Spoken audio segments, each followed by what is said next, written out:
Hi guys, Hey ito na yung guys, good pandesal na morning, niluto. good afternoon sa mga kayo paning Tikman ng natin. mundo. So Kasi may ngayon init pa. gagawa tayo ng pandesal, Masarap yung may pandi init pa yun. Pinoy. So Usap-usap pa.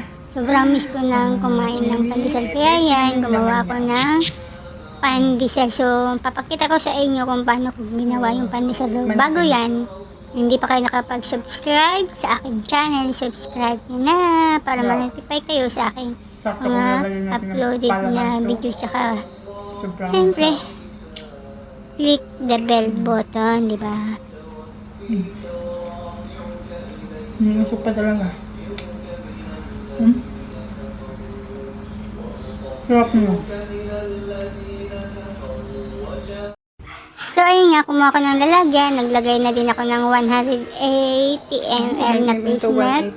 Then, after fresh milk, naglagay na ako ng 1 tablespoon o isang kutsara ng dry yeast. Ayan. Then, after ng dry yeast, naglagay din ako ng 2 tablespoon na white sugar. So, after ng sugar, salt, 1/4 teaspoon salt or 1/4 na kutsaritang asin. Then yan, minikos-mikos ko yung nilagay kong ingredients. Then, after nyan, naglagay ako ng 3 basong all-purpose flour. Pwedeng bread flour, guys. Ayan. Then, after nyan, naglagay din ako ng 2 kutsarang powder milk o 2 tablespoon powder milk. Ayan. Nabalik mo ba ang lalaki di pa tayo?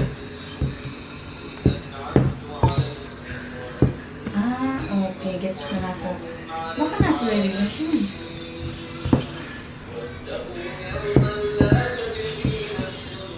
So, ayan, sobrang minikos-mikos ko na yung mga ingredients na nilagay ko. Pero, may nilagay pa ako dyan 2 kutsaritang butter para mas sumarap ang aking ginagawang pandesal. Tsaka 2 perasong itlog, 2 pieces of egg. Ayan. Kikita nyo naman. So, ganun lang. Kung ano yung nakita nyo sa video, yun lang din ang nilagay ko. Kasi yung iba, pag nagkuha ng video, may nilalagay silang iba. Yung sikreto ba ng paggawa niyan. Sobrang smooth yan, guys. Sobrang try to make tinapay na yun ang ginawa ko. Tinikman din niya ng mga kasama like ko yung pandesal na nagawa ko. bread, Nagawa nga ulit ako yan kasi talagang sobrang nakakamiss yung Here, pandesal. barin, Siyempre wala kubos, tayo sa but bansa, Philippine Pinas, pandesal. sa bansa natin. So, gagawa tayo ng paraan para makakain tayo ng This one. pandesal. I So, put 2 ayan na, egg, butter, sobrang milk. minikos-mikos ko nga yung mga ingredients na yan. Then, after nyan, You want me to hot that one, madam? I had the chips here. Always hard chips. Mahal.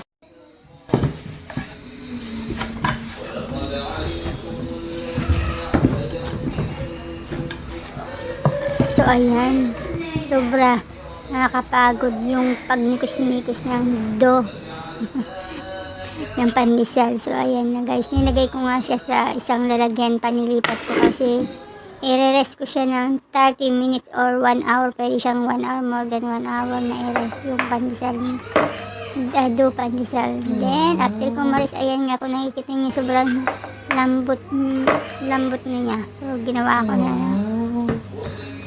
Galing. Pag tinapang pandesal. Ulo sa topic.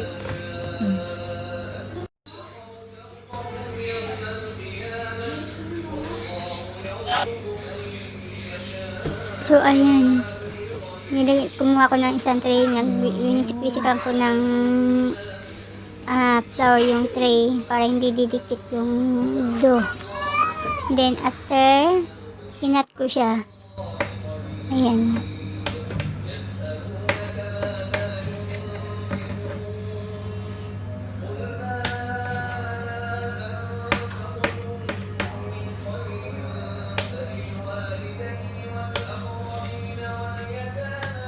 So, ayan.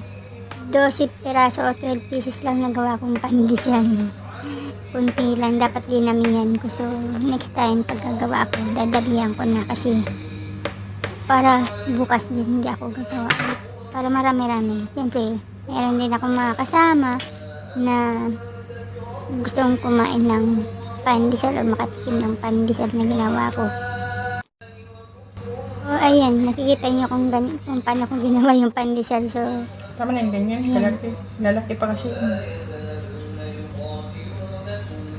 Nare-request ng donut yung isa. Ay, pwede ba yan? So, ayan nga guys, na maglalagay na tayo ng breadcrumbs. So, sobrang nakatipid kasi yung breadcrumbs na nilagay ko sa pandesal is gawa ko rin yung mga tira-tirang tinapay o sobra na hindi na nakain, pa-expire na, hindi talaga makakain na. So, ang ginawa kong breadcrumbs. So, ayan nga, may nilagay ako sa pandesal. So, sobrang nakatipid, diba? Kaya yung mga tinapay na hindi nyo na naka-expire na, ayaw nyo na kainin, ilatag mo lang yan sa isang tray. So, pag after matigas na yung tinapay, pwede mo siyang i-blender. Kaya yan guys. So, ayan, tapos ng ating pandesal, lalagay na natin yan sa oven. Pero bago ko nilagay sa oven yan, nirest ko pa yan ng 30 minutes, pwedeng 1 hour. So, ayan, tinakpan ko nga siya. Then, after kong takpan, ayan, lumaki pa siya. Ayan, lumaki na siya. Nag-expand pa siya. So, after 30 minutes na rest, ayan na siya. So, ilagay na natin sa oven. 30 minutes ko. Pwede siya 1 hour guys. So, ayan, in-oven ko na.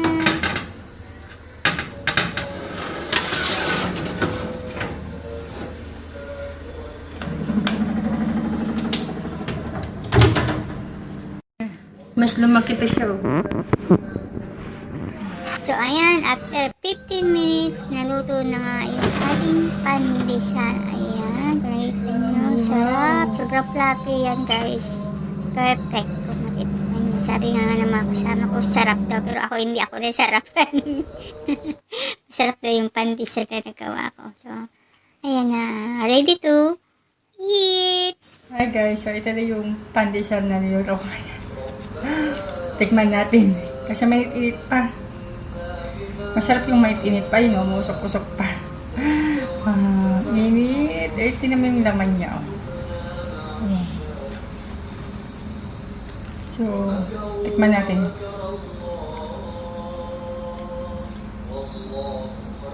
Wow.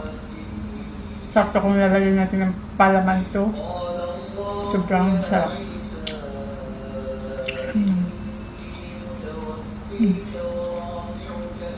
Nusok pa talaga.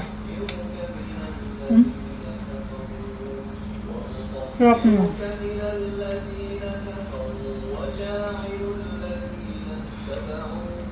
Lagyan ko ng palaman para mas masarap ang ating pandesal. So,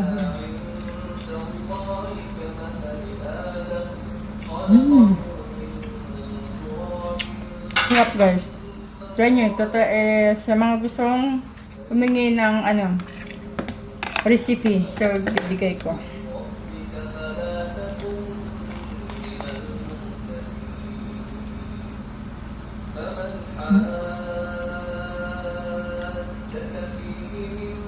Perfect.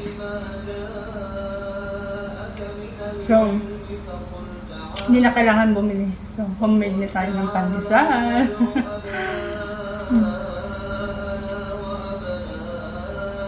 Harap. Promise.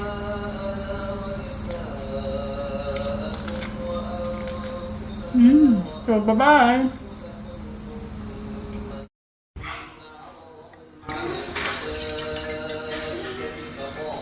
Ilang ml to? 180 ml fresh milk. Okay? Ha? Sugar.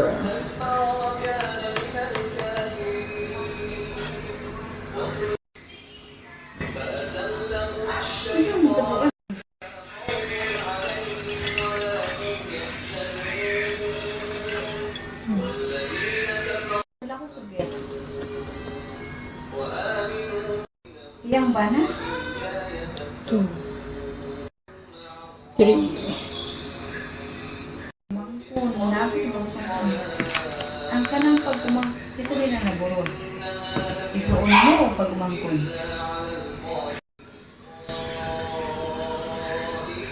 Nabalik ko ba ang lalaki di pa tayo? Ah, okay. Get ko na to. Baka na sila machine.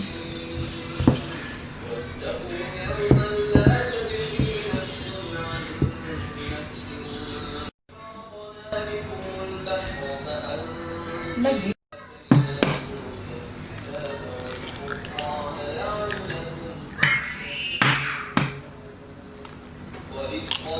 Buti kayo, nakikitinood ko, gusto ko ng kuwan.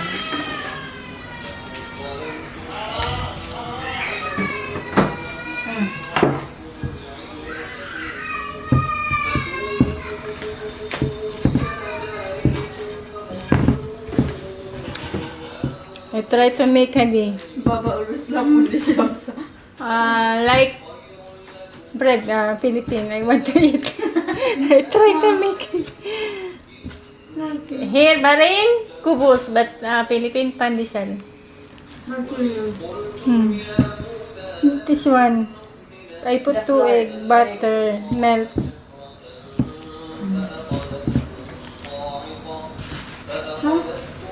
You want me to hot that one, madam? I hide the chips here.